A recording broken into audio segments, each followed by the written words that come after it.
ये है दिल्ली दर्पण। नमस्कार साथियों, हरियाणा में विश्व हिंदू परिषद और खट्टर सरकार, इन लोगों के बीच क्या ये नूरा कुश्ती है या वास्तव में विश्व हिंदू परिषद खट्टर सरकार के लिए टेंशन बन चुकी है।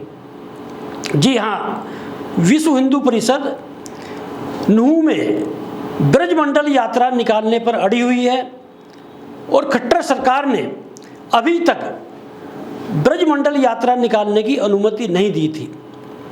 लेकिन जो खबर आ रही है, परिस्थितियों को देखते हुए नल्हड़ जो मंदिर है नूह में और जिस पर जलाभिषेक को लेकर 31 जुलाई को विवाद हुआ था, हिंसा हुई थी, उस मंदिर में 11 विश्व हिंदू परिषद के लोगों को जलाभिषेक करने की अनुमति खट्टर सरकार ने दे दी है।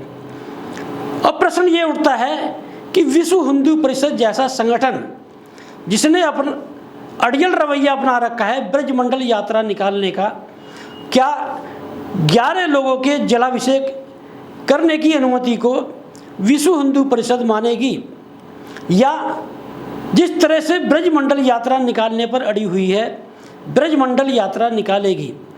ऐसे में बड़ा प्रश्न ये उठता है कि चाहे वो विश्व हिंदू परिषद हो, आरएसएस हो, बजरंग दल हो, ये जितने भी संगठन हैं जो अपने को हिंदूवादी संगठन बोलते हैं, ये संगठन भारतीय जनता पार्टी के समर्थक माने जाते हैं।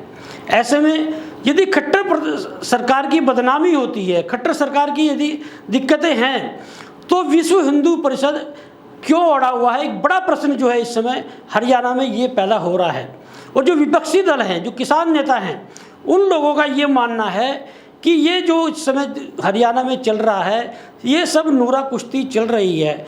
भारतीय जनता पार्टी को ये कहीं से एहसास हो चुका है कि इस बार हरियाणा में भारतीय जनता पार्टी जो हार रही है। ऐसे में भारतीय जनता पार्टी जो है वो दंगे कराकर, माहौल ख़राब करके हिंदू मुस्लिम का माहौल जो है हरियाणा में बनाना चाहती है। और यही वजह है कि विश्व हिंदू परिषद जैसे संगठन जो हैं वो अड़े हुए हैं कि ब्रजमंडल यात्रा निकालेंगे। और ऐसे में वो लोग ये भी बोल रहे हैं कि क्या यदि मुस्लिम संगठन इस तरह की यात्रा निकालते तो क्या उनके प्रति भी इस तरह की सहानुभूति बरतती खट्टर सरकार। और किसान नेताओं ने तो ये भी बोला है कि यदि विश्व हिंदू परिषद या दूसरे जो हिंदूवादी संगठन अपने को बोलते हैं वो इस तरह की यात्रा पर या इस तरह के कार्यक्रम पर अड़ेंगे तो हम लोग भी ट्रैक्टर यात्रा निकालेंगे हरियाणा में। खुद राकेश टिकैत ने ये बोला।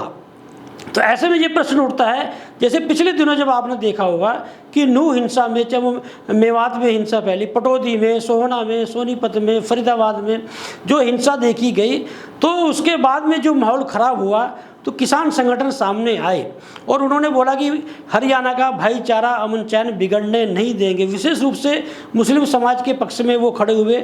और जो सुरेश कोथ जो किसान नेता हैं, खाप पंचायत के चौधरी भी हैं, वो उन्होंने ऐलान किया, एक कार्यक्रम किया कि हम देखते हैं कि कौन मुसलमानों को हाथ लगाकर दिखाता है। मतलब एक तरह से हरियाणा में, पश्चिम उत्तर प्रदेश में एक तरह का एक ही माहौल है और भाईचारा, अमन चैन के लिए वहाँ किसान संगठन हो, खाप पंचायत हो या दूसरे संगठन हो, वो लगातार सक्रिय रहते हैं। और जब इस तरह का कोई माहौल बनता है तो वो लोग जो है अमन चैन और भाईचारा जो है कायम करने के लिए खड़े हो जाते हैं। ऐसे ही जो है किसान संगठन जो है वो खड़े होते हैं। जैसे अभी मुजफ्फरनगर में एक स्कूल का मामला आया, एक मुस्लिम बच्चा था, उसकी पिटाई को लेकर और शिक्षिका पर जो है ये आरोप लगाया गया कि मुस्लिम बच्चा होने की वजह से कि उसे जो है पिटवाया गया बच्चों से। लेकिन जब विवाद बड़ा मीडिया में छाया और हिंदू मुस्लिम का उसे रूप दिया गया तो टिकैत परिवार जो है, विशेष रूप से राकेश टिकैत और नरेश टिकैत जो हैं वो लगातार मुजफ्फरनगर हो, मेरठ हो, बिजनौर हो, मुरादाबाद हो, एक भाईचारा बनाने के लिए, अमन चैन कायम करने के लिए वो लगातार सक्रिय रहते हैं। जैसे कोई भी किसी तरह का मामला होता और विशेष रूप से मुजफ्फरनगर दंगे में जब किसान आंदोलन हुआ 3 नए कृषि कानून के खिलाफ में गाजीपुर बॉर्डर पर जब एक पश्चिम उत्तर प्रदेश के लोग जुटे, तो जो मुजफ्फरनगर दंगों की जो टीस थी, जो माहौल ख़राब हुआ था, वो आकर किसान आंदोलन में जो है वो ख़त्म हुआ एक भाईचारा।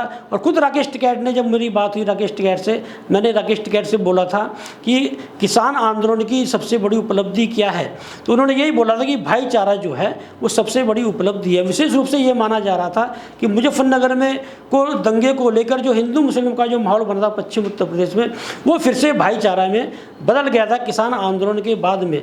तो किसान संगठन, खाप पंचायत के चौधरी और दूसरे जो सामाजिक संगठन हैं, जब इस तरह का माहौल बनता है वो खड़े हो जाते हैं। तो इन लोगों ने भारतीय जनता पार्टी पर ये आरोप लगाया है कि ये लोग जो हैं चुनाव से पहले ऐसा कुछ माहौल बनाना चाहते हैं कि हरियाणा में हिंदू मुस्लिम का माहौल बन जाए। इस चुनाव जीतने के लिए सब कुछ हथकंडे अपनाए जा रहे हैं।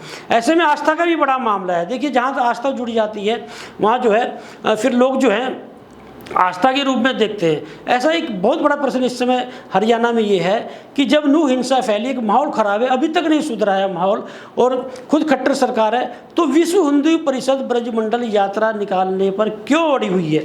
सीधा सीधा सवाल है। तो ये जो जिस तरह का माहौल हरियाणा में देखा जा रहा है, विशेष रूप से नूह में जो माहौल बनकर आया है, और 11 लोगों की जो है नलहड़ जो मंदिर है वहाँ पर नूह में जलाभिषेक की अनुमति मिली है। अब देखना ये होगा कि विश्व हिंदू परिषद जो है 11 लोगों के जलाभिषेक की अनुमति को मानता है, क्या अपनी यात्रा स्थगित करता है, या फिर जो है विश्व हिंदू परिषद जो है वो अपनी यात्रा निकालने पर पूरी तरह संगठन जो है वो अड़ा रहता है। और खट्टर सरकार की जो शक्ति है वो कहाँ तक जो है वो देखने को मिलती है। आज देखना ये होगा कि विश्व हिंदू परिषद का जो है क्या रुख रहेगा, और खट्टर सरकार का जो है इस मामले को लेकर क्या रुख रहेगा।